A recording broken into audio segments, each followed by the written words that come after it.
One thing we do have to touch on there, Mr. Ducky, is our distance. It was 7,000 and some odd miles, or 30,000 kilometers or 7,000 miles, and that's as the crow flies. That is direct line. That's not travel times, that's not distances from airports, nothing like that. So that would probably almost add an extra half on top potentially if you added all that in.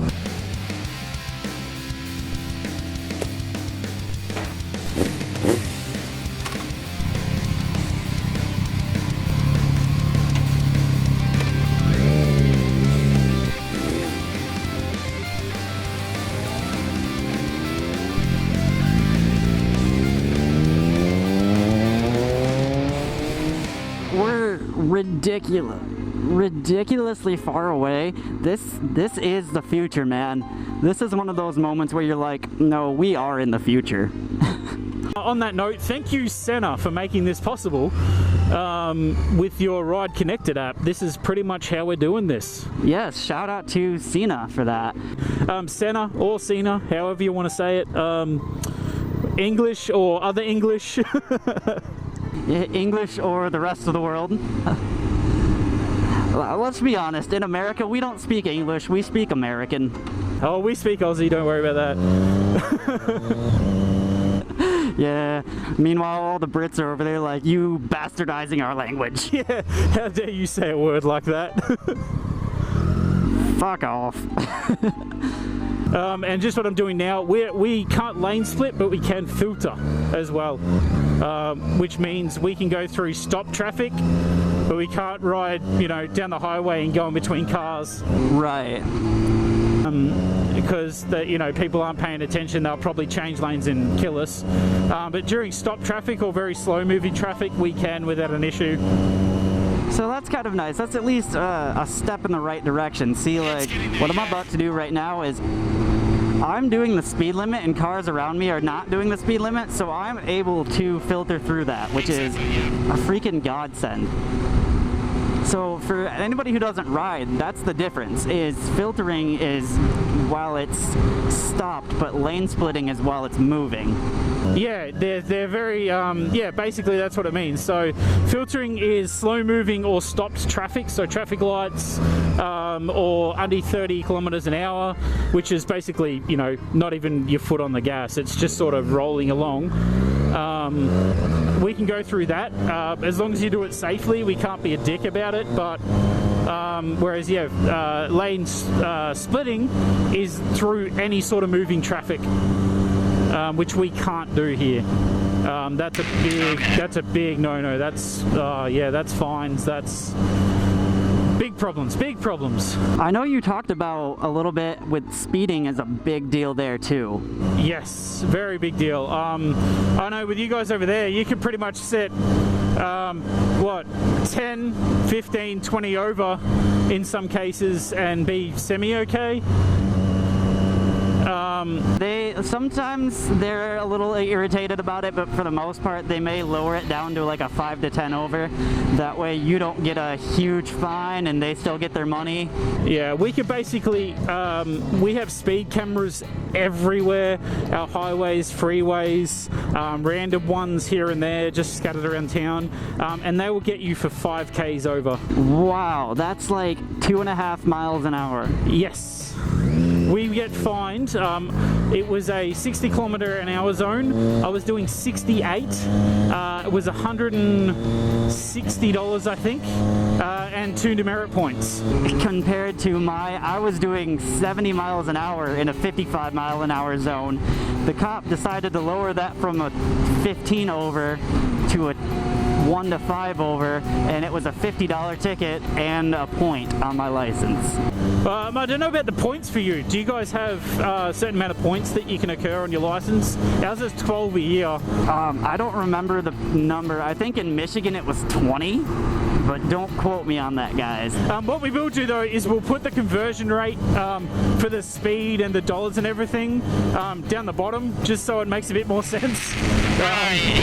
Because this is gonna have a lot of different people watching, so we'll try and include everyone in Yeah, what we're talking about.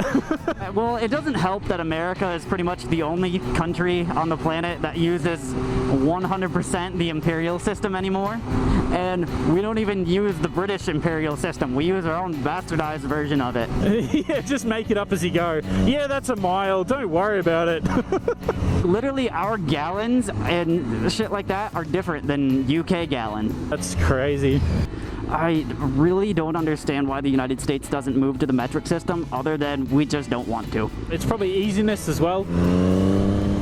Because I know when we went from the British pound to our own dollar, a lot of people had trouble with it. I wasn't around then. I was too young, but my parents said it was a big change. Like it's pretty much from learning how to write with your right hand and then starting to write with your left hand, no matter what. It's a big change. You can do it, but it's a big change. Right, it's just ridiculously hard at first. Yeah, it takes time, but you can do it.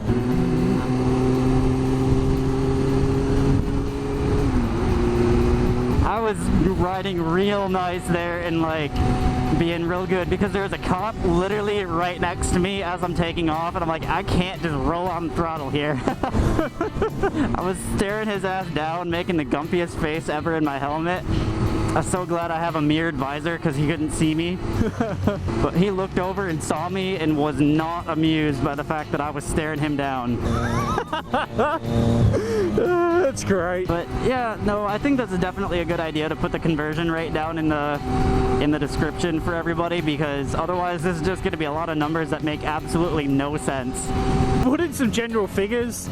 We'll put in speed limits and things. I think that's probably going to be the best way. So normal street speed limits and highway speed limits, just so you guys get an idea of what the differences are. Even the average speed difference as well that we travel. So yeah, that would be a good idea, because our average road in America is 55 miles an hour, which I'm not 100% certain on clicks, that is. Yeah, well, we have around town, ours is 60 k's an hour, but on highways it's 100 to 110 depending on what it is. Plus every now and then you got the different roads in between that are 80, 70, whatever.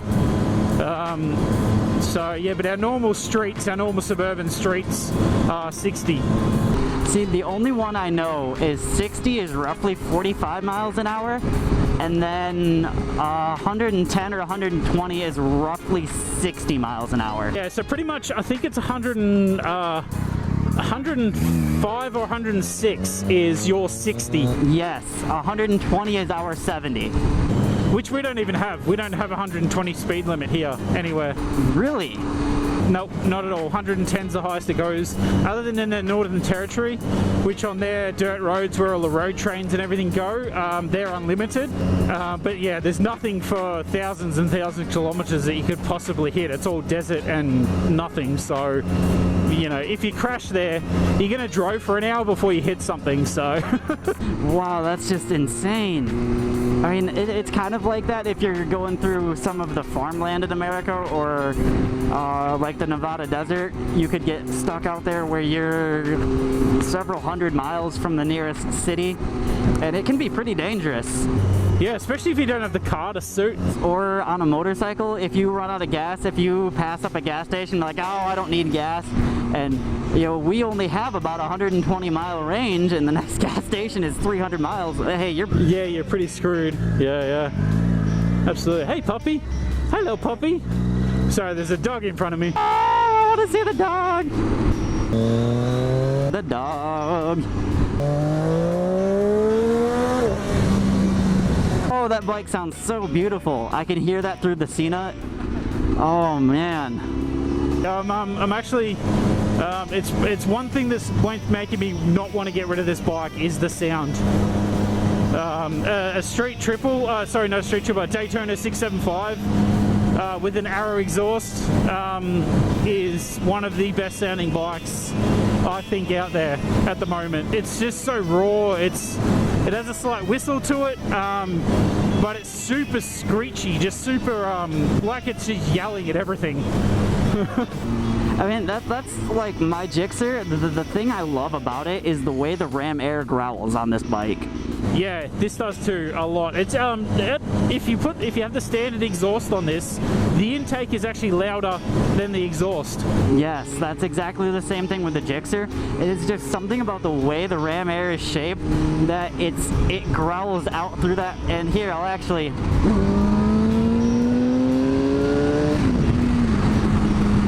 That right there, that is all intake noise. Actually, we should do a for you guys, we'll do a comparison. We'll do a bit of a countdown, and we'll put one side by side with the other, and then you guys compare them.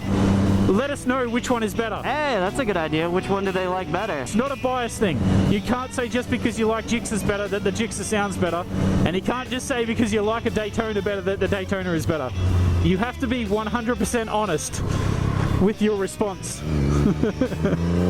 Yes, please. I really want to know, just by pure sound, which one do you guys like better? You go first.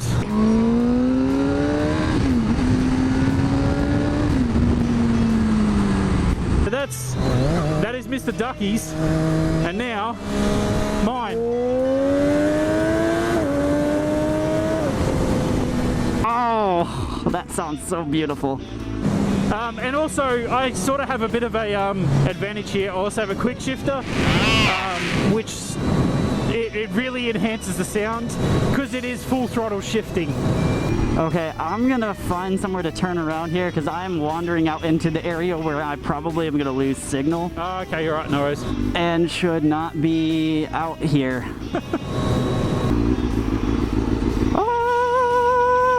Man, even just through the cruddy Cena audio, that was a beautiful, beautiful sounding bike, man. I love it.